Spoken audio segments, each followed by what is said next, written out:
As people may know, there are a number of actions they staged before the one they became most famous for, but all those actions had created quite a stir, and indeed I think the Cathedral action is probably the most impactful and significant piece of performance art in history of art. I mean, I can't think of a bigger one in terms of its public perception. Joseph Beuys and public resonance. I mean, Joseph Beuys did a lot of great things, but I would imagine 1 in 100 people would even know who he was. Whereas now, I would have thought most of the world know who Pussy Riot were, and indeed, the fact that they're not understood in the way that we feel and they feel they should be is the reason for making the film. In many ways. And it's not a comment on its quality, but it's a comment on its impact and its place in performance art. I think is made the whole concept of performance a better known idea. So I think that's very significant. As I say, the numbers of people who would know Yves Klein or Beuys or whatever are limited. So they've expanded, I think, consciousness about what art can be to a very significant extent. Ultimately, the story was very much misunderstood, both in the West and in Russia. And I think that in the West, the misunderstanding was that, first of all, that they're a punk group, that they're a band, who get in trouble for singing a song against Putin, which is just nonsense. If they'd done it outside the church, nothing would have happened to him, to them. And you look at their other performances. They sing "Putin pissed himself" on the Red Square, and they get like a $15 fine for it.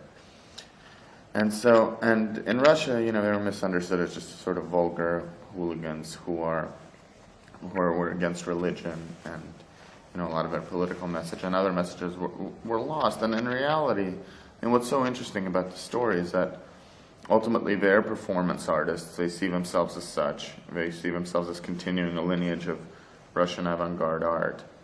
And for them, what's important is the reaction that they provoke. They have no real interest in music. They have no interest in performing or releasing things or doing anything like that. For them, that's just being a punk band is a costume that they put on.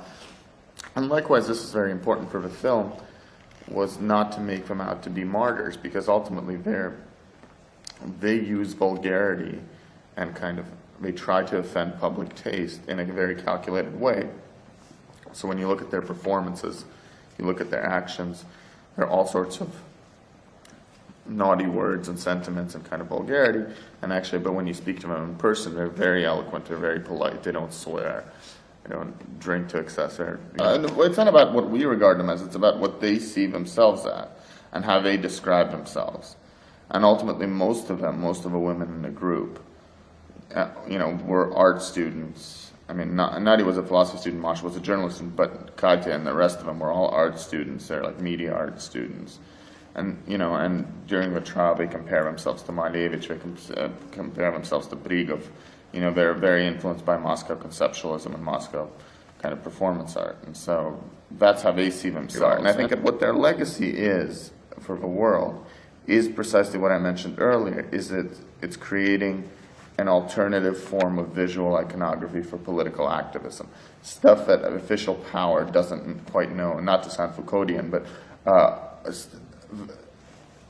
actions that the people in power don't quite know how to react to and don't quite know how to handle, because they're done on terms that are different. Well, for starters, they've reappropriated the word pussy, and to have that on the front page of the New York Post or primetime television is actually an astonishing achievement, where, and that is part of their feminist agenda, of course, and so we could start with that. We could also start with the fact that, they have actually provided an incredible sort of insight into Russian society for the rest of the world. I mean, although, of course, in some ways what they've done is misinterpreted, nevertheless, there's been this incredible focus on the sort of social struggle that is occurring in that part of the world. And I think we do sort of, I think people are looking at Russia in very different ways now, and the